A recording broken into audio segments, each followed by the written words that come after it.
Hello everyone and welcome back to the channel. So as you can see by the title and the thumbnail, I want to talk about Russian hospitality and specifically basically as being a guest or being invited as a guest to someone's home. I've wanted to make this video for a while, for a few weeks, but obviously, as you know, as I've also mentioned in previous videos, that we got a little bit more information about this new presidential decree. So I wanted to cover that first, get that out there, because this video was always going to come out anyway. So here we are, and I'm ready to go.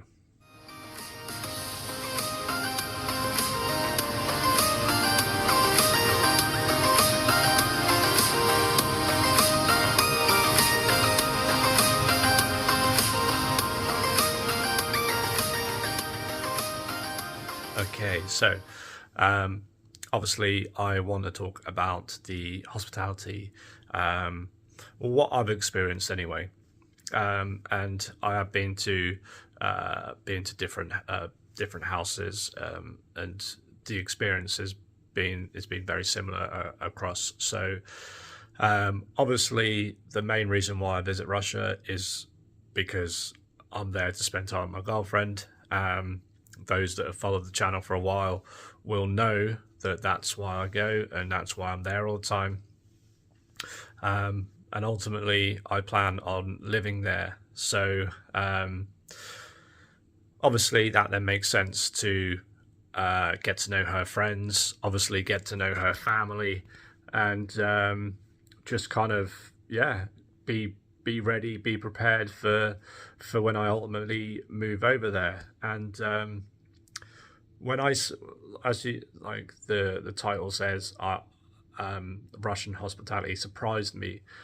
What I mean by that was, I'm not surprised that it was great, or it was, it was good. It was good hospitality. I was just surprised about how much effort, how much they give for you, because when you go there, you get offered a lot anyway, and obviously I'll go through that in this video, but they also then give you more things when you leave, like a leave-in gift. So yeah, and it's always the best as well, best of whatever they've got, whether that be the best beer or the alcohol, tea, coffee, food. And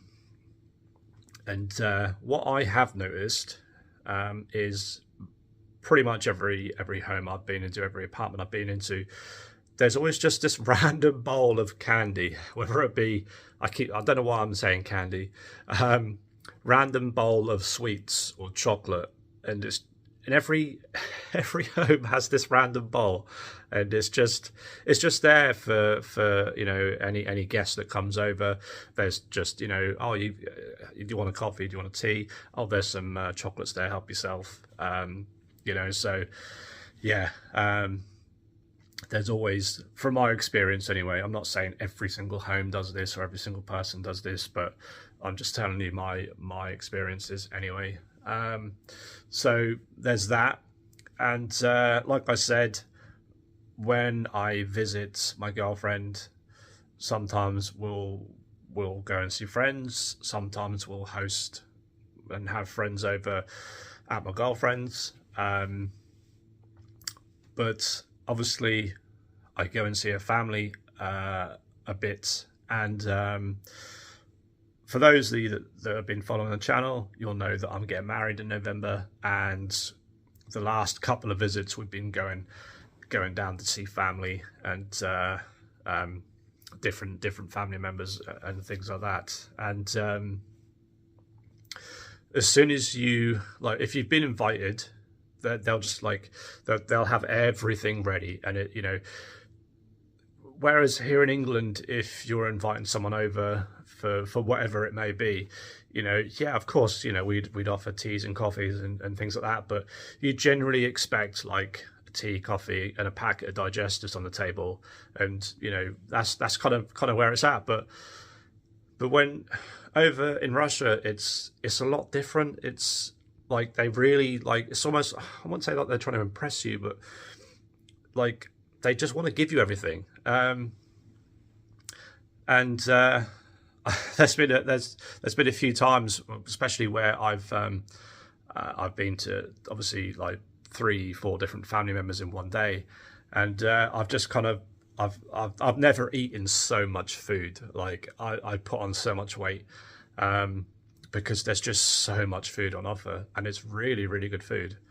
And also, a lot of our family live out in the countryside, and for those of you that know, or for those that live in Russia and know, if you're living out in the countryside and you built your own house, you're more than likely going to have quite a huge garden where you grow your own fruits and vegetables. And I was actually quite amazed by the amount of the variety of fruits and vegetables that was being grown, and so they pickle a lot of stuff themselves. Like they'll have pickled mushrooms and tomatoes and cucumbers, and they'll make their own jams from the fruits that they've grown themselves in the garden, and they'll give you this. Well, obviously, I'm just telling you my experiences. They give you this as a gift. Like when you leave, they'll be like, "Oh, please take, please take this and this." And as you can see from the thumbnail, I was just given so much as a gift, and it was kind of overwhelming because while obviously you kind of expect some sort of hospitality, some sort of good hospitality to a degree, but I was just kind of overwhelmed by the amount of hospitality. And they're always, even if there's plenty of food out, they'll say, "Oh, would you like something else? Can I get you something else? If you don't like that, I can do this." And there's nothing is too much trouble. And they really go out of their way to make you feel like a king almost. And it's that kind of. Well, that kind of blew me away. And as I said, when I say I'm surprised, I'm not surprised that they offer hospitality. I'm surprised in the level, like in how much they go above and beyond to. And maybe it doesn't feel like that for the person that's hosting. It doesn't feel like it much of an effort, and maybe that's just quite a traditional thing that happens in Russia. But obviously, as someone from England, that's just. I'm not saying we can't host things like that. Obviously, if we're having like a real special occasion, we'll throw out all the stops, as people from England will know. But if you're just inviting someone over for a quick chat or just catching up, it's you don't go all out. So sorry, just need to finish this quickly before it goes cold. I almost forgot about my coffee.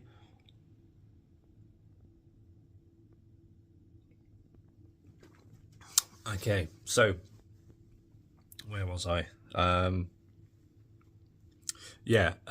the level of hospitality. So so the kind of things that were being gifted were a lot of the stuff that they'd done themselves. Like I mentioned, they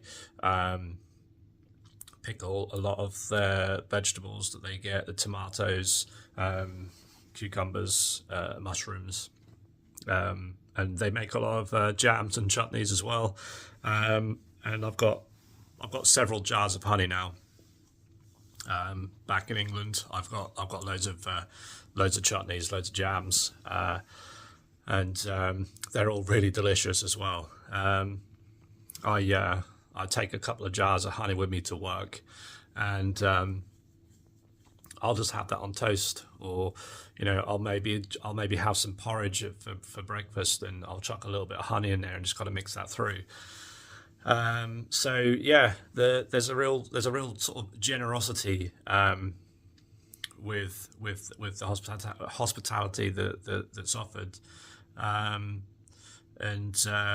obviously when I go over there, I take some stuff over from England, because I wouldn't go somewhere without a gift as well. You know, it's not all about take. You know, you got to give a little as well. So yeah, I always go over with a small gift, and sometimes I'll just make a cake. I'll just make a cake, and you know, we'll take it over, and you know, I've got friends over in Russia that watch these videos and have had that cake. So so yeah, I just wanted to kind of really make this video just to kind of tell you my experiences, and you know, if you've been over to Russia and you know, you've had something a similar experience, just write a comment. Let me know your experiences. See if they differ from mine. Anyway, like I said, I do have some other videos coming, and also I want to mention language really quickly. So you'll notice that I used to do a weekly series, and it was every Thursday, and it was language, and it was basically my progress from learning the language. And yeah, that's kind of stopped, and that's partly due to work and just being really busy and just honestly not having the time. And obviously I want to learn, and for those that have been following the channel for a while will know that I have been making some progress with language. I'm not perfect. I'm not great. I know a little bit, but not enough. You know, not enough to kind of to get me by, if you will. So I'm well aware that I'm quite a bit behind now. But I just recently messaged my teacher because she's been away on holiday, and I've just been really busy, and yeah, we've just not got there. So we're getting that all sorted. That's the language. The lessons are going to be going up again, and the weekly series will continue. I don't know when that will continue. I don't want to say next week, but it will probably, if it's not next week, it's definitely the week after. That will definitely continue, because obviously, you know, if you're planning to move, yes, this new decree, when it's ready, obviously you can go and get a temporary visa without you know, the language test, but ultimately you're still going to need to know that language, because when you do your permanent residency and then your citizenship, you're going to need that to pass the test. So me personally, I want to learn the language. I want to know enough to kind of get me by before I move over, or as much as possible before I move over. I know I'm not going to I mean, ideally, obviously, I'm going to be working, so I'm going to need to be able to communicate. So I'm going to need to at least be able to communicate. And just what I've noticed is, you know, previous to having lessons a few months ago, I'd feel really awesome having a lesson, thinking, oh, I know so much Russian. And then I'll go over to Russia and I'll be like, well, I don't know nothing.